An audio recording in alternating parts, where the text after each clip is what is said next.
Oh, what a day. Oh, what a day. Oh, what a day.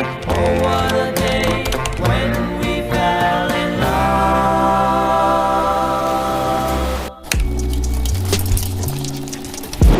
Assalamualaikum warahmatullahi wabarakatuh. Perkenalkan, nama saya Abdul Halik Abdullah. Saya kelas 3C jurusan manajemen semester 3. Di sini saya akan menjawab pertanyaan-pertanyaan dalam bentuk video untuk memenuhi UTS mata kuliah etika dan komunikasi bisnis. Oke, langsung saja. Oke, untuk pertanyaan pertama, apa isu etika utama dalam studi kasus tersebut? Jadi, saya memandang isu etika utama dalam kasus ini adalah perilaku pemasaran yang menyesatkan yang dilakukan oleh perusahaan restoran cepat saji.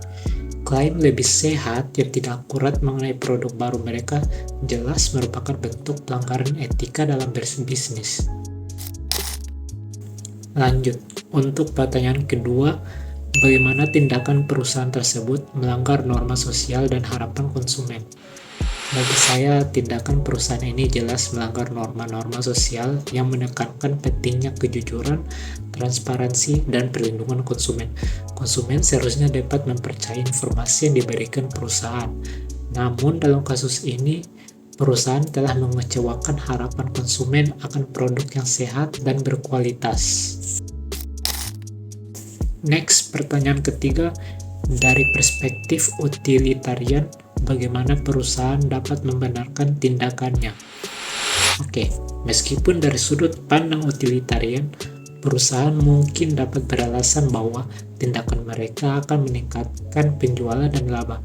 Bagi saya, dampak negatif terhadap kesehatan konsumen dan reputasi perusahaan jauh lebih penting daripada keuntungan jangka pendek. Saya tidak dapat membenarkan praktik pemasaran yang menyesatkan ini. Lanjut ke pertanyaan keempat.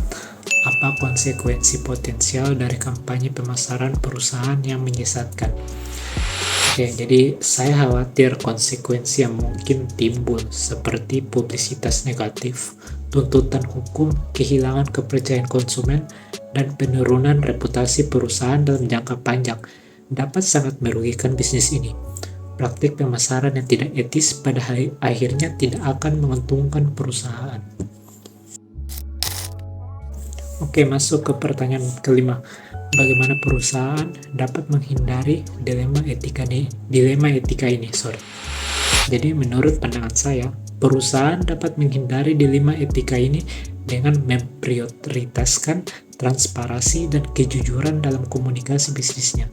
Memastikan semua klaim dan informasi yang disampaikan kepada konsumen akurat dan dapat dipertanggungjawabkan. Selain itu, memperkuat budaya etis di dalam organisasi juga penting. Oke, masuk ke pertanyaan ke-6 atau pertanyaan terakhir. Jadi, apa peran tanggung jawab sosial perusahaan dalam mencegah insiden semacam itu? Jadi, saya berpendapat bahwa tanggung jawab sosial perusahaan memainkan peran penting dalam mencegah insiden yang serupa. Perusahaan harus berkomitmen pada praktik bisnis yang etis dan bermanfaat bagi masyarakat, serta memenuhi kewajiban moralnya untuk memberikan informasi yang jujur dan transparan kepada konsumen. Hal ini dapat membangun kepercayaan dan reputasi perusahaan. Oke, mungkin itu saja dari saya. Lebih dan kurangnya, saya mohon maaf. Merci bikap, thank you and gracias.